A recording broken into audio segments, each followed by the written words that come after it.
Kawan kesurupannya itu pas dia lagi di tangga sendirian ngobrol sendiri ke masjid, bawa ke masjid aja. Sama temen-temennya tuh dijagal, diseret ke masjid, dan gongnya itu pas lewat lorong yang ngarah ke kamar mandi, dia bilang apa? Teman-teman tolong aku, gitu. Dan anehnya lagi suaranya itu bukan suara normal gini, suaranya itu Ali Hussein.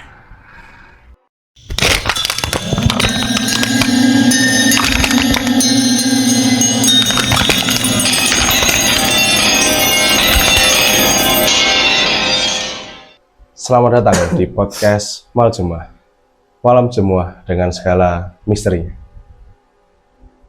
Kami segenap keluarga besar tim Maljumah mengucapkan selamat menunaikan ibadah puasa tahun 1447 Hijriah atau tahun Ramadan 2026. Dan di episode spesial Ramadan kali ini kita akan berbincang-bincang tentang dunia mistis, tradisi dan budaya yang ada di Indonesia. Dan pada kesempatan kali ini kita kedatangan bintang tamu jauh dari Jawa Tengah sebagian barat. Kedatangan tamu dari Kebumen dengan Mas Gani. Selamat datang Mas Gani di podcast Maljumah. Selamat datang. Bisa memperkenalkan diri terlebih dahulu? Ya, perkenalkan, nama saya Atala Gani Ahnafalah, biasa dipanggil Gani. Dan saya aslinya dari Sumpyuh, cuman sekarang tinggal di Kebumen. Oh. Jadi Mas Gani ini Sumpyuh itu daerah mana ya Mas? Sumpyuh itu daerah Banyumas. Oh, Iya. jadi nggak asli Kebumen? Bukan asli Kebumen. Cuman besar dan sekarang tinggal di Kebumen. Iya, betul. Berarti semasa mudanya Mas Gani ini itu sudah di Kebumen atau masih di Banyumas?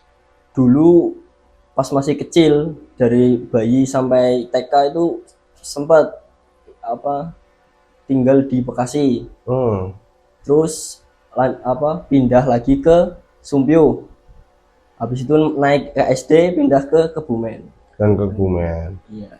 Dan sekarang kalau boleh tahu nih Mas, kesibukannya Mas Gani ini sedang apa nih? Nah, sekarang kesibukannya itu pengabdian di satu pondok pesantren. Jadi pengabdian itu tugasnya kayak jagain asrama, ngajar, terus ya mengkondisikan pondok pesantren. Itu kurang lebih seperti itu. Jadi mengabdi di pondok pesantren ya? Iya. Kok bisa mengabdi di pondok pesantren itu? Apakah Mas Gani juga alumni dari pondok itu kah? Atau emang seperti apa Mas? Ya betul. Jadi awal masuk ke pondok pesantren itu dulu waktu COVID. Nah, di kelas 8 SMP, saya SMP-nya di SMP umum. Terus karena merasa bosan, kehidupannya kayak gitu aja kan. Jadi saya memutuskan untuk masuk ke pondok pesantren. Pas banget setelah COVID, langsung saya mendaftar ke pondok pesantren yang di Sumpyuh itu. Dan akhirnya ya sekolah di situ kurang lebih 4 tahun. 4 tahun? Iya. Itu memang programnya 4 tahun atau? Jadi 4 tahun, kan sekolah normal 3 tahun nih, 1, 2, 3. Nah, karena saya dari sekolah umum, jadi ada jenjang tambahan buat persiapan, namanya IDAT. Oh, IDAT. IDAT, persiapan. IDAT itu bisa dikatakan seperti belajar baru tentang dunia pondok kah atau seperti apa Mas? IDAT itu kayak mempelajarin ilmu-ilmu alat untuk kedepannya, untuk mempelajari kitab-kitab gundul. Kita harus menguasai ilmu alat bahasa Arab dulu. Jadi kayak materi sebelum sebelum masuk ke pondok pesantren. Ya. Berarti Mas Gani ini di pondok pesantren sudah 4 tahun. Sudah 4 tahun. 1 tahun itu sepra pondok mempelajari IDAT tadi. IDAT. Terus yang 3 tahun SMA. Yang 3 tahun SMA. Dan sekarang mengabdi di pondok pesantren tersebut. Berarti bisa program dari mengabdi ini berapa tahun Mas? Untuk program mengabdi setelah lulus SMA itu wajibnya 1 tahun. Tapi kalau misalkan mau lanjut boleh lanjut kerja di pondok. Oh, jadi minimal magangnya 1 tahun. Nanti kalaupun mau lanjut bisa. Seperti wow, keren. Jadi Mas Gani ini merupakan jebolan dari pondok pesantren yang salah satu pondok pesantren yang ada di Banyumas. Dan berarti yang awal mulanya ini SMA umum, bisa dikatakan SMA negeri ya. SMP. SMP. Terus karena masa bosan dengan kegiatan SMP negeri yang itu aja, akhirnya memutuskan untuk masuk ke pondok. Itu berarti emang keinginan sendiri kah atau ada tuntutan dari orang tua, Mas? Untuk yang pas masuk ke pondok ini keinginan sendiri. Cuman sebenarnya orang tua itu udah mau masukin saya ke pondok pas lulus SD. Cuman masih agak ragu, kan masih kecil tuh, masih lulus SD baru, masih kecil lah. Nah, setelah 1,5 tahun sampai kelas 8 sebelum COVID itu kan saya merasa kayak kok sekolah umum kayak gini-gini aja, berangkat pulang nggak ada ilmu yang masuk. Akhirnya memutuskan untuk mendaftar ke pondok aja lah, biar merasakan dunia baru gitu loh. Oke, jadi memang karena bosan dengan dunia lama akhirnya memutuskan untuk pindah ke pondok, mencari vibes baru gitulah ya Mas ya. Dan menurut informasi yang saya dapatkan nih, Mas Gani ini pernah mengalami peristiwa horor saat ataupun punya cerita mistis lah di pondok pesantren tersebut. Ya, ada sih. Tapi cerita horor ini terjadi akhir-akhir tahun, pas kelas 3 sama pas ngabdi sekarang ini. Malahan di akhir-akhir ini ya? Iya, untuk kelas dari Iqdad sampai kelas 2 itu normal-normal aja, nggak pernah yang ngalamin kayak gitu. Jadi ceritanya itu ada salah satu santri adik kelasku tuh kesurupan. Iya.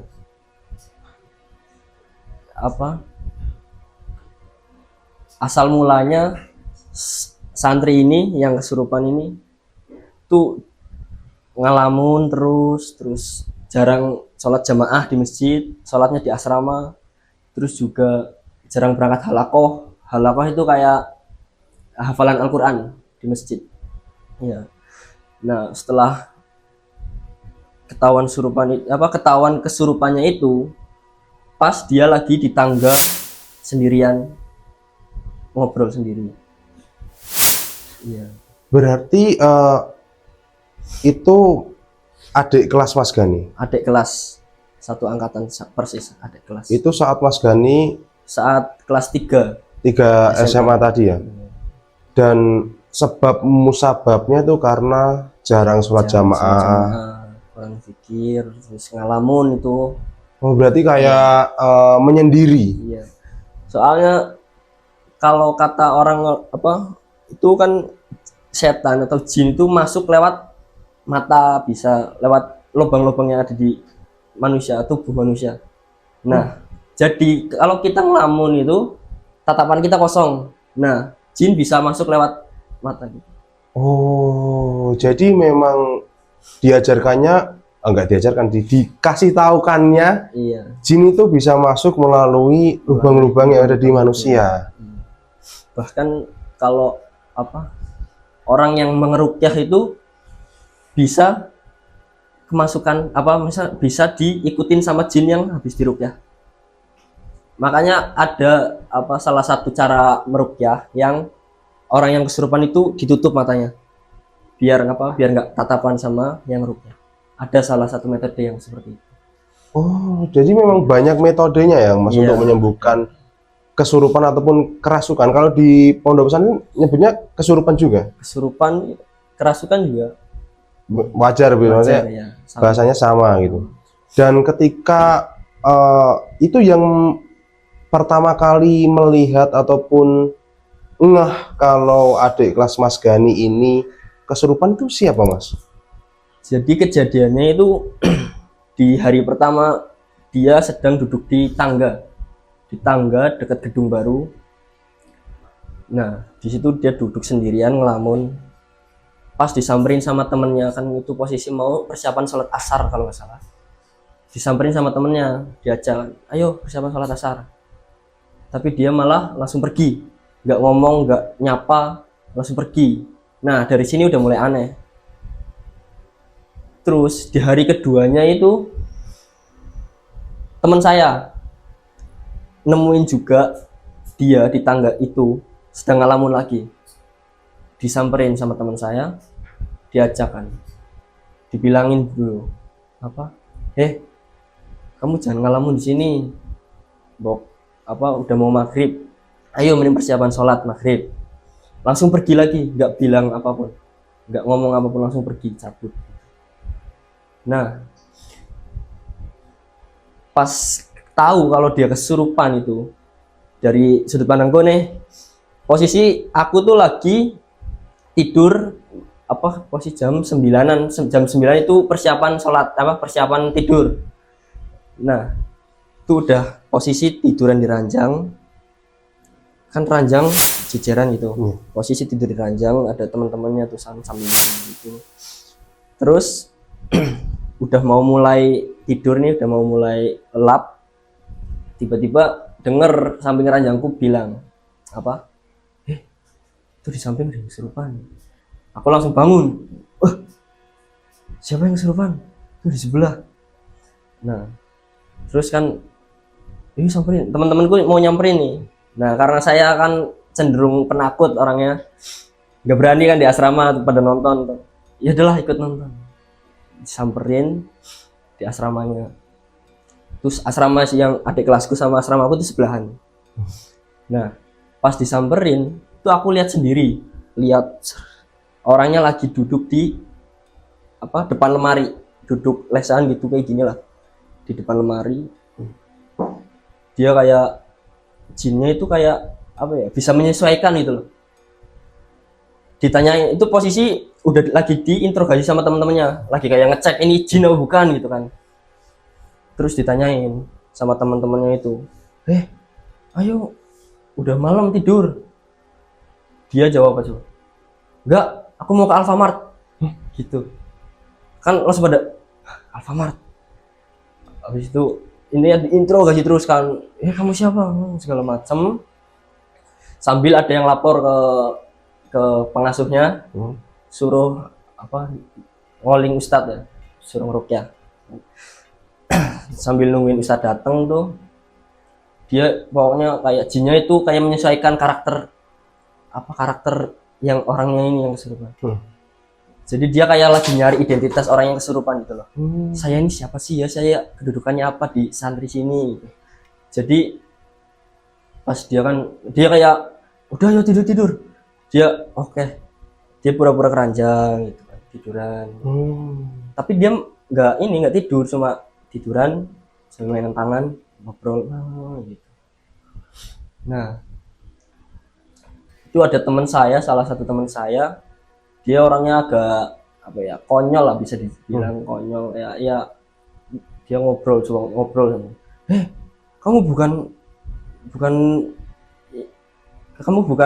kamu kan gitu lah.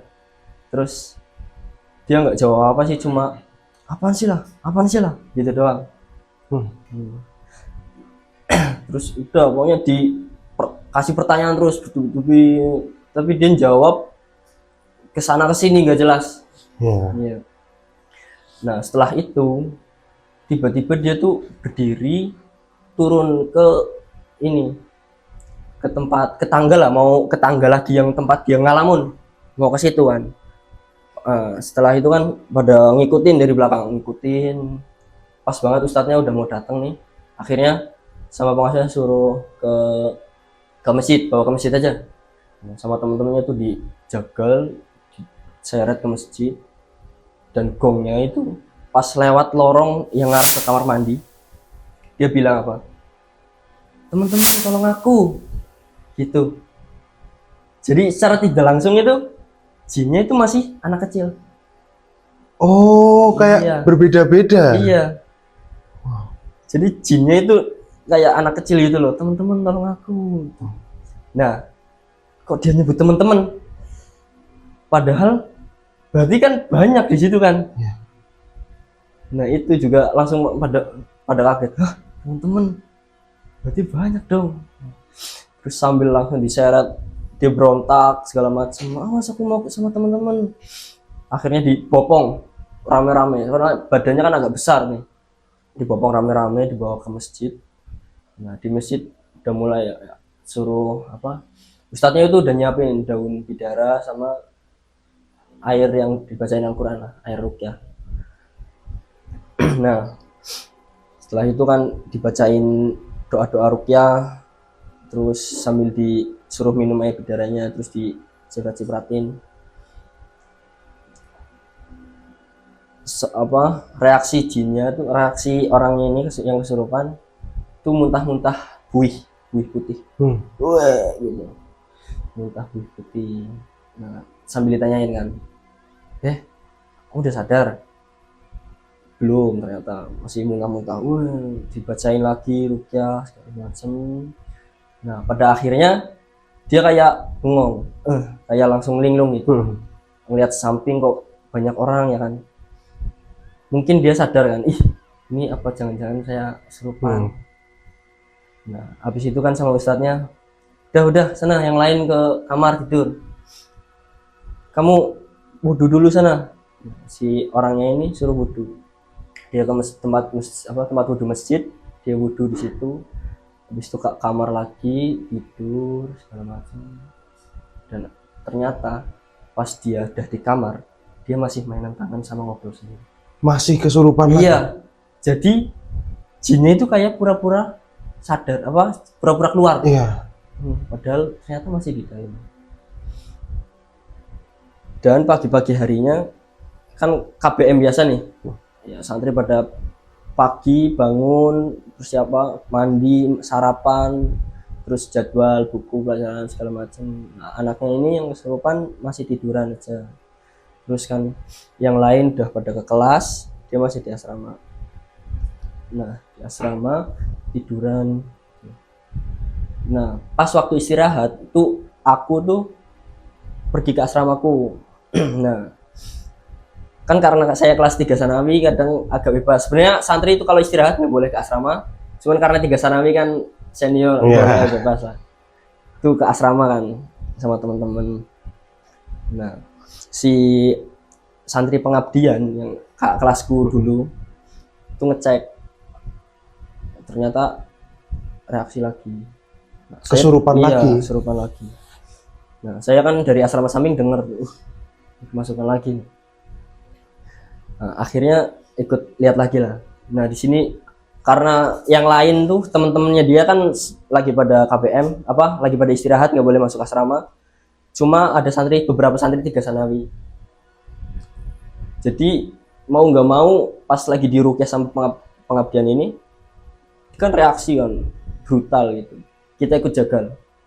Kayak berontak gitu ya? Iya berontak. Nah, otomatis kita harus megangin kaki, tangan. Dan orang kesurupan itu tangannya mesti gegem gini, kakinya kayak gini. Jadi harus direnggangin. Itu bener-bener pas saya megang direnggang itu keras banget, harus gitu. Berarti di situ ketika kesurupan lagi diruqyah lagi? Ya, nah kan itu masih santri pengabdian yang ruqyah. Karena nggak keluar nih jinnya, akhirnya kan udah mau masuk lagi nih, jam istirahat udah mau selesai. Nah akhirnya manggil ustadz, wali kelasnya si anak ini. Akhirnya ustadznya datang. Dia tuh ustadznya ini orang Lombok. Orang Lombok, pernah sekolah di ini mana Afrika, apa namanya itu, di Afrika lah, Afrika. Intinya dia itu orangnya udah ilmunya tinggi banget, masya Allah, S2. Masya Allah. Masya Allah. Udah tinggi banget ya, karena udah sampai kan, masya Allah, subhanallah. Ini posisi kita beberapa santri kelas 3 ini masih ada yang jagal, pengabdiannya masih ada ngeruqyah gitu kan. Nah pas dikabarin ustadz wali kelasnya ini datang, tiba-tiba ini agak ini apa santri yang kesurupan ini agak tenang gitu, kayak nggak berontak banget. Ya. Terus ustadznya ini udah datang nih ke asrama. Assalamualaikum. Waalaikumsalam. Masuk dan nggak ada apa, dia nyuruh semuanya keluar semua, biar ustadz itu aja yang ngobrol. Akhirnya ya udahlah kita keluar semua, tinggal si orang ini sama ustadznya ini di ruangan itu. Dan saya nggak tahu kan di dalam ngapain aja. Katanya sih cuma ngobrol-ngobrol doang. Tapi setelah ustadz itu yang ruqyah, itu udah nggak kemasukan, udah bener-bener pulih. Udah sembuh. Iya sembuh. Wow, berarti kesurupan dari adik kelasnya Mas Gani ini bisa dikatakan berlarut-larut ya? Iya. Kejadian itu sampai berapa hari kan, dari hari pertama yang yang ngelamun, disamperin sama temennya, terus hari hari kedua kedua yang juga disamperin disamperin sama temennya temenku, Mas Gani, terus yang ketiga yang malam-malam Malamnya. itu, terus hari keempat yang ustadz yang dari Afrika tadi ya? yang lagi 4 KPM Iya. itu 4 hari, lama banget. Tapi berarti yang awalnya melamun, disuruh sholat asar, dia tidak mau, milih sholat di kamar dan meninggalkan yang mengajak tanpa sepatah kata apapun. Terus barulah malamnya itu ketahuan bahwa si anak ini kesurupan. Soalnya kan teman-temannya itu mulai kan ngerasa aneh ya. Iya. Anak Curiga ini kok lah. nggak kayak biasanya. Akhirnya penasaran, ditanya-tanya segala macam, beneran nggak sinkron sama orangnya. Nggak kok kayak jawabnya ngalor ngidul gitu ya. Nggak jelas. Dan yang uniknya, si jin yang merasuki ini juga bisa menyesuaikan kondisinya dari si anak yang tempat buat dia masuk tadi ya. Kan kalau lihat tempatnya itu di Banyumas, Jawa Tengah. Harusnya kan bahasa Jawa atau Indonesia lah. Sedangkan anak yang kesurupan ini orang Jawa Barat, bahasanya lu gua gitu kan. Iya. Jin ini ngomongnya lu gua. Hah? Iya, jadi awas ah, gua mau ke Alfamart tuh yang pas konteks. Iya. Awas gua mau ke Alfamart gitu. Pakai logat-logat Jawa Baratan gitu. Oh, unik ya, berarti keren ya jinnya ya, Masya Allah. Berarti bisa dikatakan menyesuaikan. Oke, tapi di situ bisa disimpulkan Mbak, jin yang masuki itu berjenis kelamin apakah, seorang apa gitu?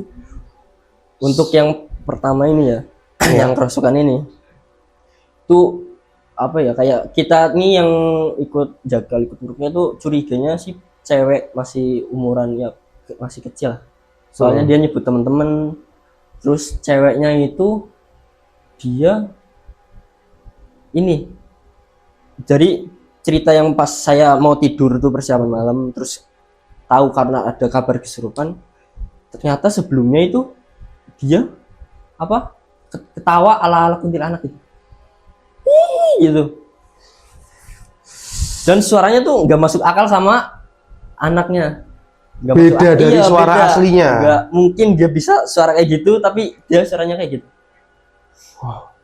Dan ketika dibawa menuju masjid yang akan mau diruqyah tadi, ketika sampai di depan lorong toilet, dia memanggil teman-teman, tolongin aku. Tuh gong banget kan, berarti banyak kan, banyak. Langsung berarti Mas Gani dan teman-teman yang ada di situ kayak mikirnya, wah banyak nih berarti, karena ngajak temen. Tapi setelah itu pun keesokan harinya juga masih belum sadar sepenuhnya, Mas. Iya. Dan sebelum diruqyah yang sama wali kelasnya itu kan apa, pas ruqyah pertama itu yang di masjid, itu kan dia udah wudu terus ke kamar tiduran sambil yang ngobrol sendiri sama mainan tangan. Itu kan otomatis saya yang ngelihat langsung nggak bisa tidur kan. Akhirnya saya nyeduh kopi, ngobrol sama teman-teman di ujung lorong asrama atas. Itu kan posisinya di asrama atas. Nah, sampai persiapan sholat subuh. Jadi nggak tidur itu jadinya kan. Sampai persiapan sholat subuh. Nah, biasa teman-temannya itu kayak mau ngecek lah, ini masih ada nggak sih? Jadi kalau persiapan sholat subuh itu ada namanya Jumaiyah, kayak semacam OSIS. Itu bangunin seluruh santri di jadwal. Nah, si orang yang kesurupan ini tuh sebenarnya bukan jadwal hari itu. Cuman sama teman-teman Jumaiyah lain itu dia jebak, ini masih ada nggak nih? Dibangunin. Ayo persiapan, sekarang jadwalmu, bangunin santri-santri. Terus, oh iya, ini persiapan. Dia bangun. Terus tapi nggak kayak biasanya lah, masih aneh, masih janggal, Masih nggak seperti iya, biasanya. tatapannya udah masih beda, perilakunya masih beda. Dia bangun, ambil gamis, terus keluar asrama ke tempat wudhu, ke tempat kamar mandi yang dia minta tolong teman-temannya itu.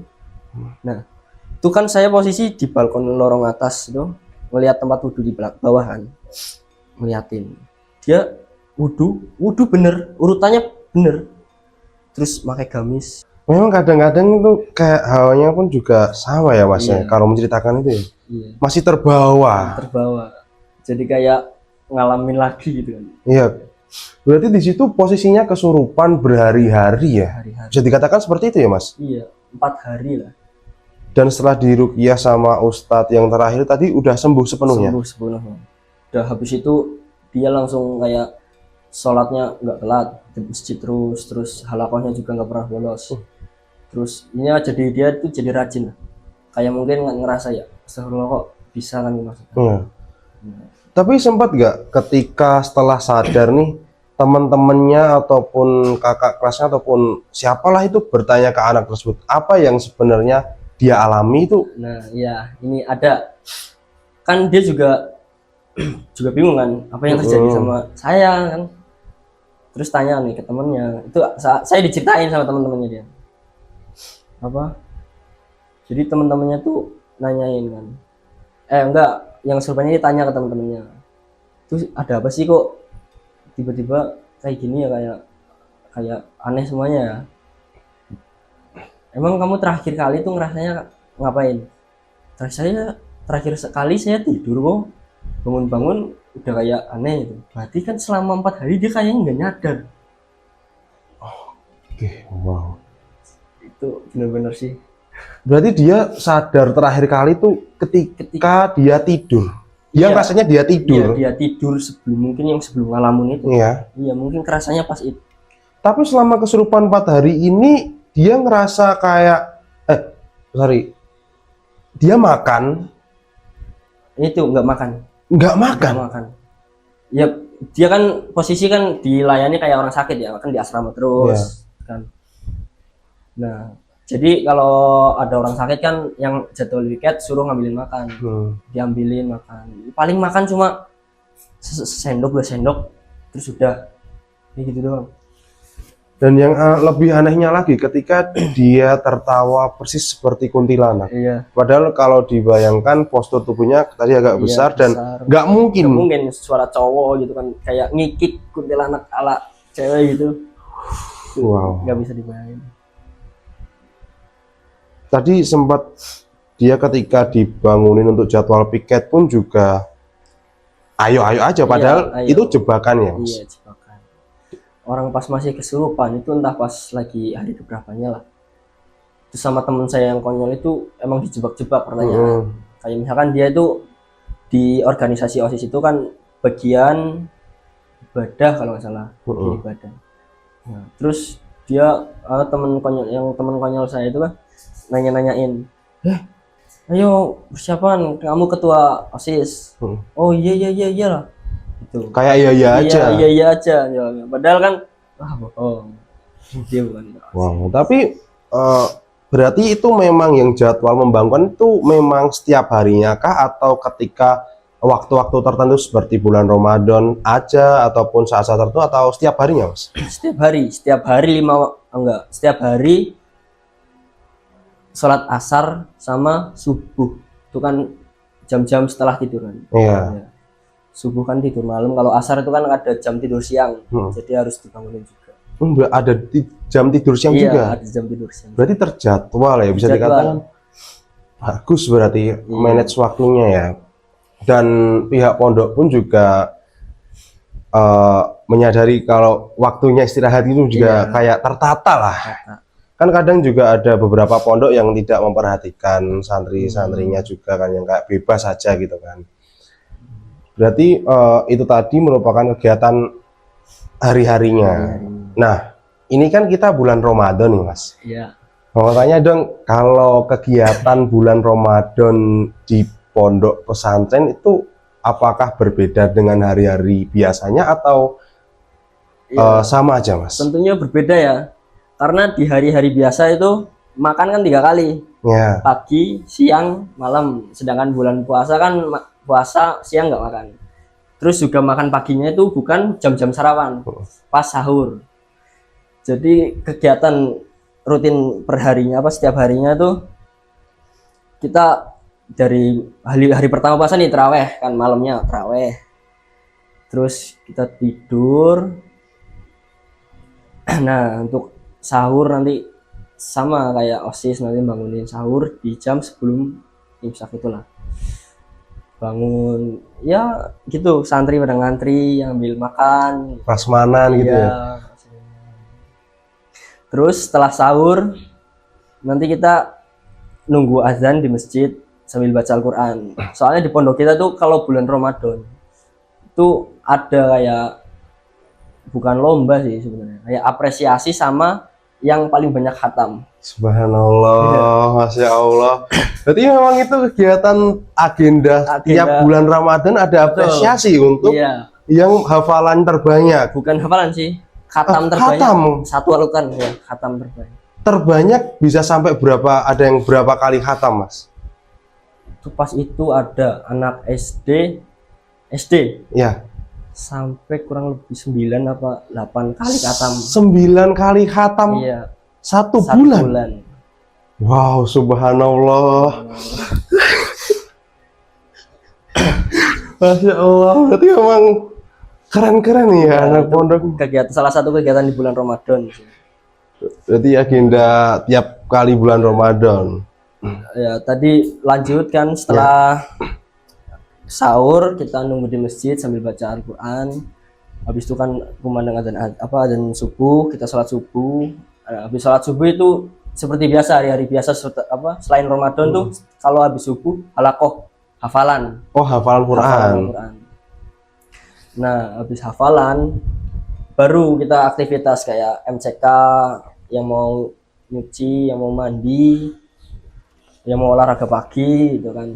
Terus nanti kalau ada yang masih lanjut baca Al-Quran di masjid.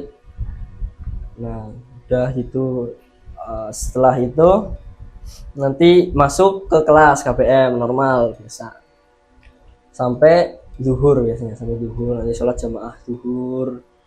Nanti setelah zuhur juga ada yang baca Al-Quran lagi. Intinya bulan Ramadan itu pondok mesti ada suara santri baca Al-Quran.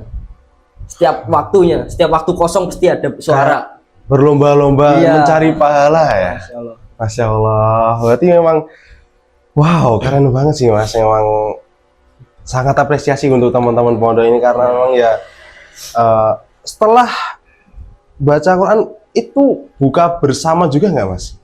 Untuk ya, jadi kan setelah zuhur kita baca Al-Quran, nanti masih ada KBM 1 jam lagi setelah zuhur. Nah, setelah KBM ini jadwal tidur siang jam 2. Nah, ya itu ada santri yang tidur ke asrama, ada yang lanjut baca Al-Quran lagi di masjid sampai asar. Setelah asar rutinitas biasa setiap tahunnya itu maksudnya setiap harinya selain bulan Ramadan tahfidz lagi. Tahfidz lagi hafalan Al-Quran. Setelah tahfidz ini baru bebas santri mau ngapain, ada yang mau olahraga, main bola. Jadi santri itu walaupun puasa masih ada yang main bola. Tetap beraktivitas seperti biasanya. Ada yang main bola lah, nyuci segala macam, intinya bebas, waktu bebas. Sampai jam 5 persiapan maghrib. Persiapan buka puasa. Iya, persiapan buka puasa. Nanti jam 5 itu posisi santri udah di masjid semua. Ya sambil baca Quran nungguin buka puasa. Dan untuk pondok kita ini alhamdulillah udah setiap buka puasanya itu ada takjil. Alhamdulillah. Entah dari muhsinin, donasi apa donatur, entah itu emang apa jatah pondoknya gitu. Pasti itu ada minuman sama snack pasti untuk buka puasa. Dan alhamdulillah pondok kita itu udah ada donatur tetap dari Timur Tengah. Jadi apa? Mereka tuh ngirim setiap bulan Ramadan itu ngirim kurma banyak, Pak. Masya Allah. Berarti memang wow, baik banget ya. Iya. Dan begitu terus lah ya Satu untuk bulan begitu terus. wow, buat jemaah mal jemaah yang sedang menunaikan ibadah puasa juga tentunya tetap semangat karena kita di bulan yang berkah ini, di bulan yang suci dan penuh rahmat, kita berlomba-lomba untuk mendapatkan pahala dan mendekatkan diri kepada Allah Subhanahu wa taala. Begitu ya, Mas. Masya Allah, tabarakallah. Kembali lagi nih, Mas, ke cerita awal tadi. Ya. Setelah kita sedikit bahas tentang bulan Ramadan ya. Mas Gani ini pengalaman yang ada di pondok yang mistis itu katanya tadi kan juga ketika menjadi pengasuh ya ataupun Ya. pengabdi itu juga sempat mengalami juga. Iya, betul. Dan orangnya sama. Orangnya sama? Iya, Yang kesurupan di awal tadi. yang di awal tadi orangnya sama. Dan yang bikin gong lagi itu 1 tahun persis setelah kesurupan itu.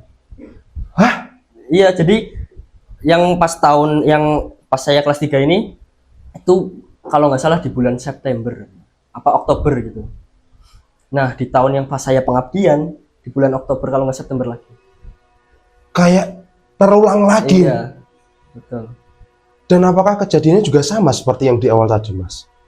Kejadiannya tuh agak beda sih. Juga yang masukin itu beda. Beda. Iya.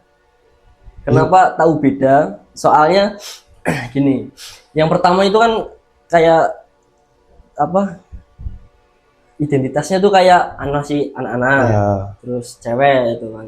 Nah, untuk yang kedua ini dia agak kasar, suaranya keras, terus ngelawannya itu bener-bener, wah saya aja pas lihat takut, bener-bener takut.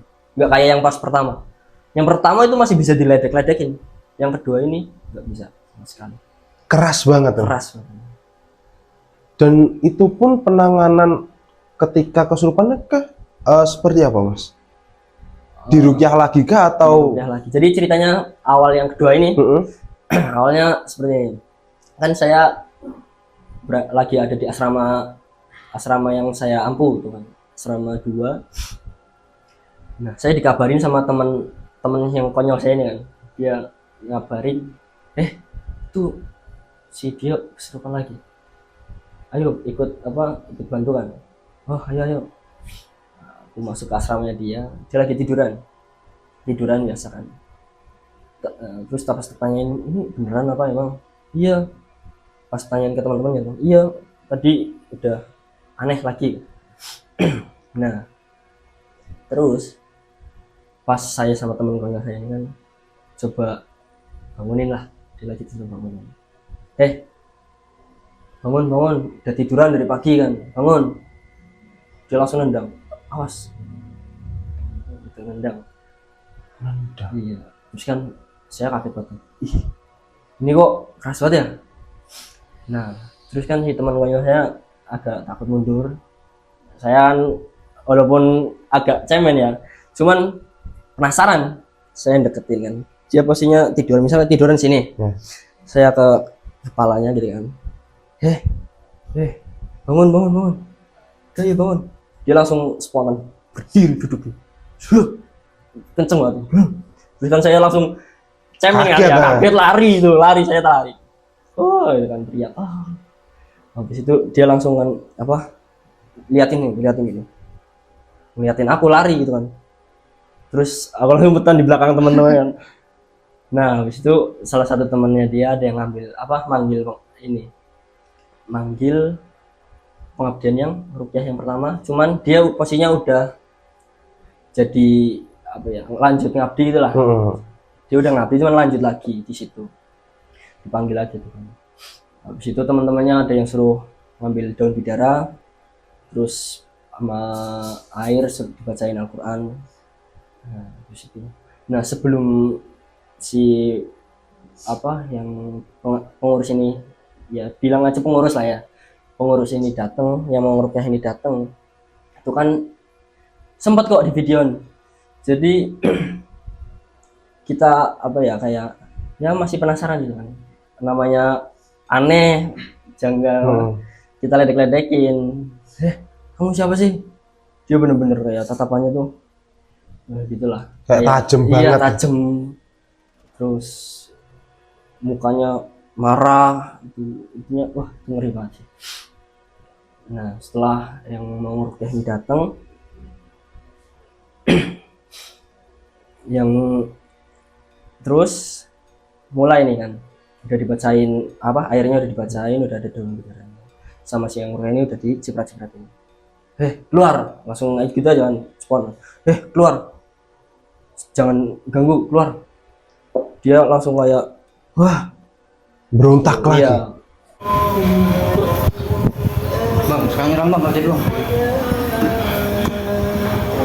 Bayar luar. Baca. Ngomong lagi bang. Ya. Ngomong lagi. Ya. Berani? Sakit bok digituin.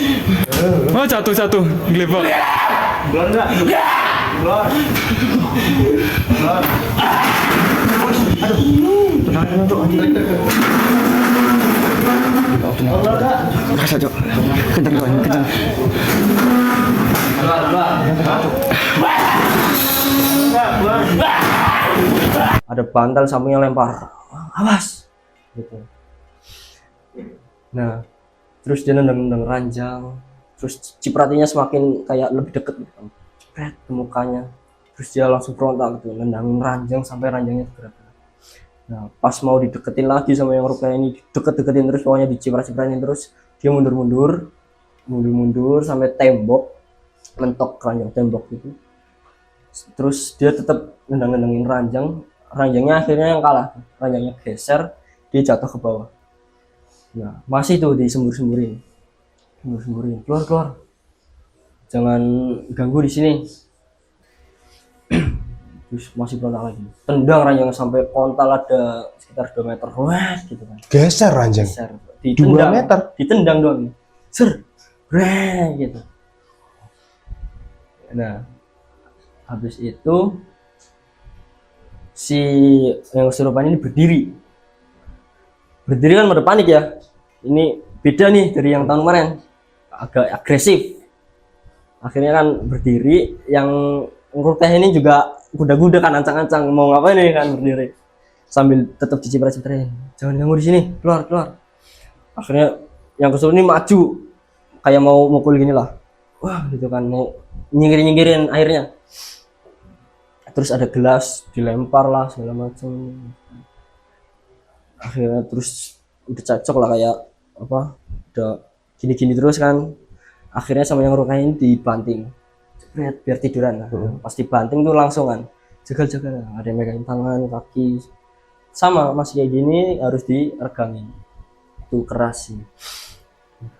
Udah mulailah yang dibacain doa rukyah, dibacain Al-Quran, terus sambil itu cipratin air bidara yang ada rukyahnya. Terus sama juga masih ngeluarin buih yang putih itu. Sampai sekitar berapa menit itu, ada 15 menit lah, dia membuak gitu, sambil ngeluarin itu. Tapi walaupun ini jinnya agresif ya, sama pengasuh ini langsung, yang rukyah ini langsung sembuh. Udah nggak ada yang kejadian lama-lama itu, nggak ada. Jadi langsung sembuh ketika saat itu juga. Jadi dari itu sampai sembuh. Oke. Mau tanya nih Mas. Iya. Yang pertama, kenapa daun bidara? Yang kedua, kenapa tangannya harus dibuka ketika kesurupan? Oh ya. Kenapa daun bidara? Karena ini kalau saya nggak salah ya, maksudnya pernah baca sih. Jadi di ayat-ayat rukyah di Al-Quran itu sama hadis itu ada yang apa menyarankan pakai daun bidara terus dibacain Al-Quran gitu. Jadi ada di dalam hadis gitu loh. Oke, berarti Hadis. anjuran dari hadis. Iya, dari hadis. Kan mungkin jemaah amal jemaah kan nggak tahu nih ya, kan apa itu daun bidara dan apa khasiatnya dan kenapa harus daun bidara, apa nggak bisa diganti daun lain. Berarti memang anjuran dari hadis seperti Iya, itu. dari hadis. Qadarullah saya nggak hafal sih hadisnya, emang kurang masyhur, nggak terkenal. Terus kenapa harus Tangannya dilenggarin? dibuka, iya. Soalnya biar kalau nggak salah sih ya, biar darah apa sirkulasinya darahnya itu Lancar. iya, lancar, Nggak tersumbat. Ya jadi kan jin itu kalau udah ngerasukin itu tinggalnya di aliran darah. Heeh. Jadi beliau tuh singgahnya di aliran darah. Beliau, Iya, beliau. si jin ya, Si jin jinnya itu ada di aliran Di darah. aliran darah. Makanya itu harus dilenggangi biar bisa ngalir. Wow, ini menambah pengalaman dan juga wawasan jamaah Iya. mal jemaah kalau menangani orang kesurupan seperti itu anjuran dari Islam. Tapi ini Mas, kejadian horor yang menimpa atau yang pernah dialami Mas Gani ini apakah di pondok aja kah atau sebelumnya tuh udah pernah mengalami juga Mas Gani? Itu kejadian horor sebelum mondok ya. Yang paling pernah itu. Dulu pas waktu mau bantuin teman bapakku pindahan rumah. Teman bapak dari Mas Gani Iya. mau pindahan Mau rumah. pindahan rumah. Jadi pagi nih habis subuh. Ya, kita jam 6-an lah, itu masih pagi lah, masih agak belum matahari itu belum keluar sempurna. Kita menuju ke saya dan bapak saya deh, menuju ke rumah temannya kan. Sambil preparing, packing barang, terus masukin barang ke mobil. Nah, terus sebelum itu medang dulu kan, medang ngobrol. Nah, jadi nanti ada 2 kali angkutan. Angkutan yang pertama alhamdulillah normal, sampai ke rumah yang baru normal, aman lah, lancar. Nah, pas pulang dari rumah yang baru ini, baru tuh mulai, ya mungkin salah satu bisa dibilang teror atau apalah, mulai mobil mogok sekali. Pas mau balik lagi. Iya, pas mau balik lagi dari angkutan yang pertama. Mogok sekali, tapi masih bisa dibenerin, diakal-akalin, masih bisa. Nah, terus sampai ke rumah yang lama, ambil barang lagi. Terus kita berangkat lagi nih ke rumah yang baru. Berangkat masih aman lagi. Alhamdulillah, normal, lancar. Sampai ke rumah yang baru. Di situ kita nurunin barang lah segala macem. Lihat-lihat rumah yang baru. Emang rumah yang baru ini rumah-rumah tipe Bandung, tau gak sih, yang rumahnya itu lebar ke samping, terus depannya itu full kaca kayu, terus kaca-kaca. Nah, kacanya itu masih ada yang dicat ukiran bunga itu. Emang di kompleks rumah yang baru ini rata-rata rumahnya kayak gitu. Nah, setelah itu kan masih aman lah, nggak ada pikiran apa-apa lah. Kita istirahat dulu di rumah yang baru itu sampai asar lah. Nah, asar kita sholat jamaah di masjid deket situ, sholat jamaah asar. Habis itu pulang ke rumah yang baru nih. Nah, kita persiapan mau balik ke rumah yang lama dulu. Belum full pindahan sih, belum bisa ditempatin. Nah, saat mau pulang nih, nggak jauh lah, 10 menit atau ya sekitar 10 menitan dari rumah yang baru ini jalan mogok lagi mobil. Mogok lagi? Iya, mogok lagi. Dan ternyata ada masalah di saluran bensinnya. Akhirnya bensinnya itu kita sedot ke jerigen, terus kita langsung sambungin ke apa itulah, nggak tahu, nggak paham sih, langsung sambungin. Jadi nggak lewat tangki. Habis itu bisa, alhamdulillah bisa jalan sampai maghrib. Nah, waktu maghrib itu kita memutuskan untuk mampir dulu sholat, soalnya kan perjalanannya masih lumayan jauh, daripada sholatnya nanti di jamak kan, sholat dulu aja lah di masjid. Kita mampir di masjid sholat maghrib, sampai selesai, itu lanjut jalan. Lanjut jalan tuh sekitar 5 atau sampai 10 menit mogok lagi. Nah, mulai nih di sini. Itu kan udah mulai gelap, habis maghrib kan udah mulai gelap. Mogok di jalan. Posisi jalannya itu sebelah kanan tuh sawah. Nah, sebelah kirinya itu ada rumah gede, halamannya luas, pagernya tinggi kan. Nah, di sini kita akhirnya kan nggak bisa ngakalin lagi, ini udah bener-bener nggak bisa nyala mobil. Habis itu mutusin manggil bengkel keliling di calling lah, suruh dateng kan. Terus berjam-jam itu sampai sekitar jam 9. Nah, akhirnya karena lama nungguin kan, udah isya, kita belum sholat isya. Akhirnya adalah kita sholat isya dulu, di situ ada musola dekat. Kita jalan ke musola. Nah, nih di musola ini nih cerita horornya. Jadi musola itu ada 2 pintu, kanan kiri. Nah, kita masuk ke musola lewat pintu yang sebelah kiri. Posisinya bapakku di depan, aku di belakangnya, terus teman bapakku di sampingku. Bapakku buka pintu kan. Bapakku teriak, "Astagfirullahaladzim." Ternyata ngelihat nenek-nenek pakai ruko lagi tiduran. Itu jam 10 ke atas, udah jam 10 ke atas malam. Ada nenek-nenek tiduran di musola. Nah, terus nenek-neneknya tuh langsung bilang, "Tempat wudhu di sebelah kiri, Pak."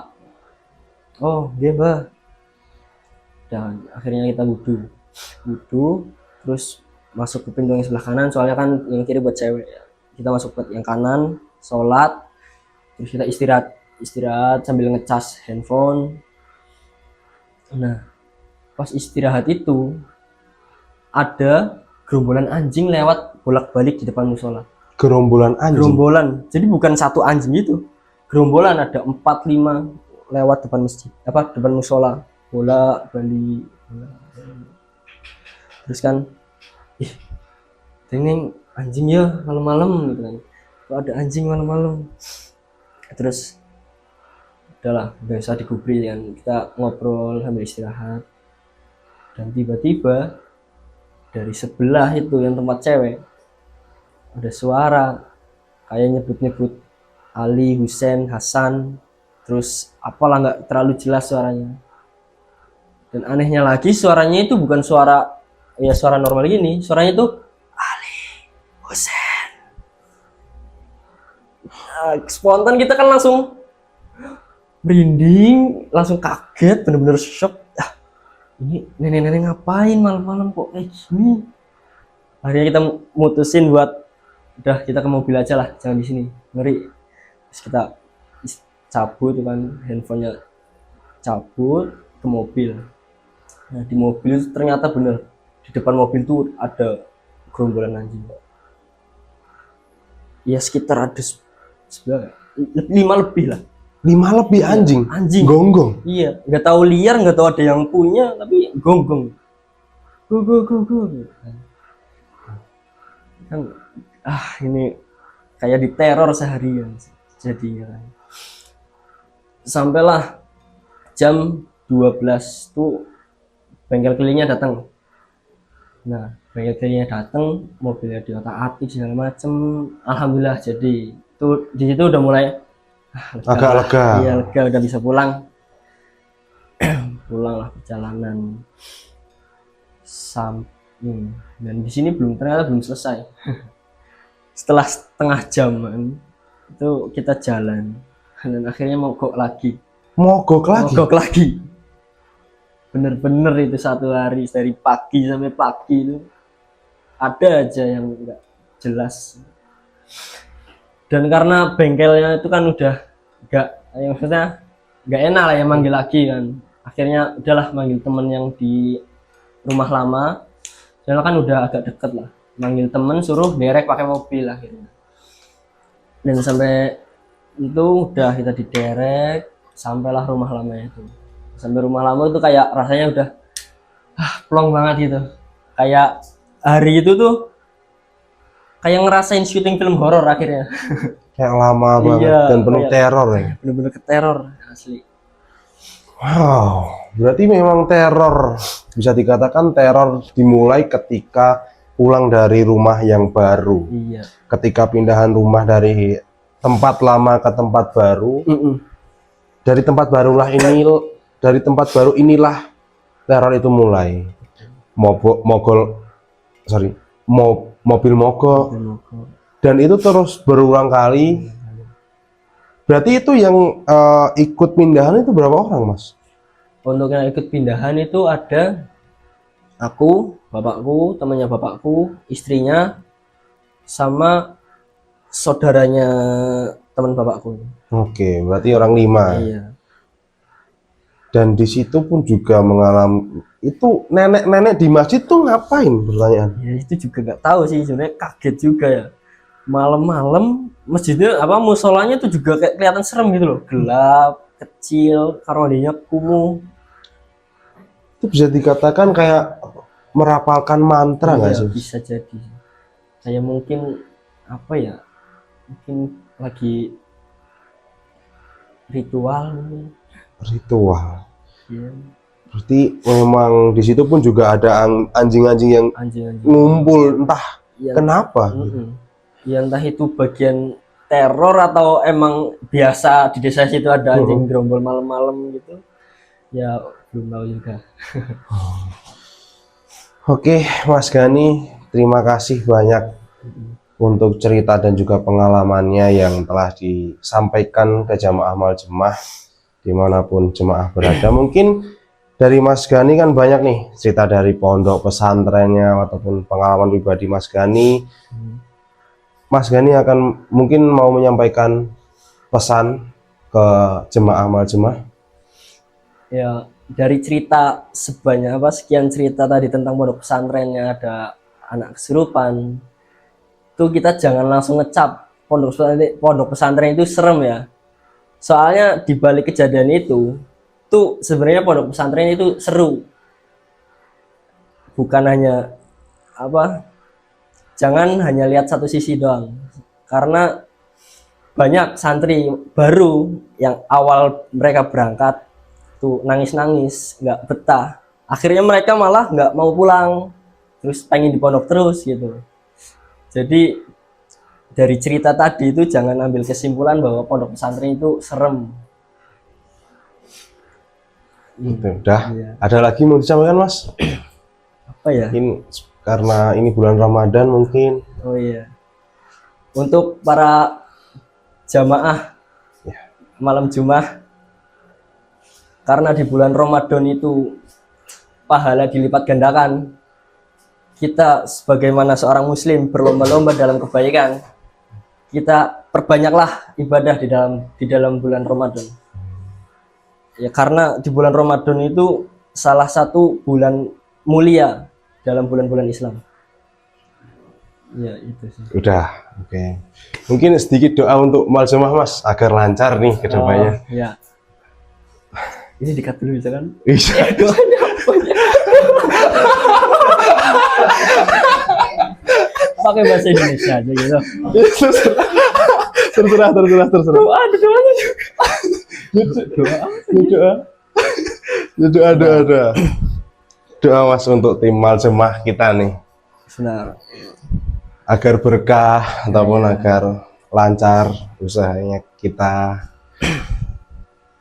Ya, semoga Amal Jemaah ini bisa bermanfaat lah buat jamaah semuanya. Amin. Semoga acara ini bisa terus berkembang. Amin. Sukses untuk semuanya. Dan karena sekarang bulan Ramadan ya, semoga kita semua mendapatkan malam Lailatul Qadar di 10 Amin. hari terakhir bulan Ramadan. Amin. Amin. Terima kasih banyak Mas Gani atas pengalaman dan juga doa yang telah diberikan baik ke Amal Jemaah ataupun ke jamaah Amal Jemaah dimanapun kalian berada. Satu sih, Jangan melihat dari satu sudut pandang saja, tetapi juga kita harus menelaah lebih jauh tentang segala hal. Dengan segala.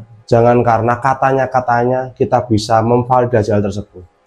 Mungkin cukup sekian Iya. podcast Maljemaah spesial Ramadan pertama ini.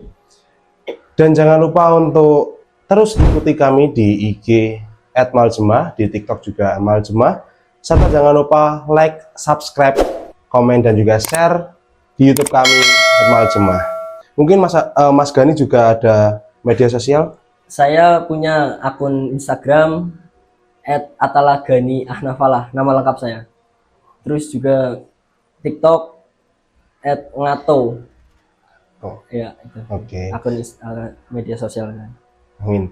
Semoga cerita kita cerita Mas Gani yang telah disampaikan tadi dapat membawakan ilmu serta manfaat untuk jemaah Maljemaah semua, terutama di bulan yang suci ini, di bulan Ramadan ini. Semoga kita terus mendapatkan berkah dan juga rahmat untuk segala limpahannya Amin. dari Allah Subhanahu wa taala. Mungkin cukup sekian dari saya. Saya Restu Aristiaji, pamit undur diri. Sekali lagi, selamat menunaikan ibadah puasa 1447 Hijriah. Rahayu, rahayu, rahayu.